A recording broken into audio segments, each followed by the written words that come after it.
فكرة إن كلبك يبقى عنده ميكس في كذا شخصية، يعني يكون دراما وشوية يكون أكشن، وزي ما انتوا شايفين كده كان بيزوم عليا وأنا داخل عليه بالمكنسة عشان أعمله الخيا، وكمان كان بيلعب مع كابتن مروان وزي ما انتوا شايفين عامل نفسه راقصة. ابتديت إن أنا كمان أخلي صاحبته تشتغل معاه، وكان أول سيشن ليه كان شغال من غير طوق، اشتغل بالتريت لأن الفولو عنده عالي جدا.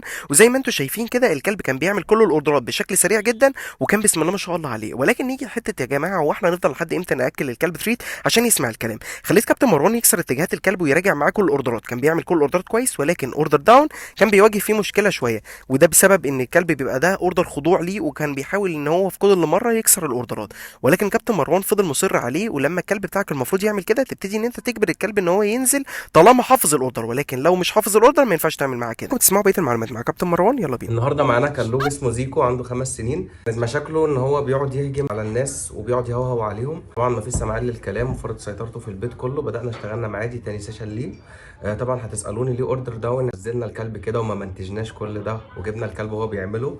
الكلب فاهم الاوردر كويس جدا، بس هو بيستعبط ومش عايز يعمله، فببدأ افهمه ان انت كده كده هتعمله غصب عنك طالما فاهمه، لان انا مش هفضل اكافئك بتريت على اللي انت بتعمله دايما. ما تنسوش تنشفوا وتقولوا نشفتوا وتجمدوا وتقولوا جمدتوا، واستنونا في حلقة جديدة في رحالة كده.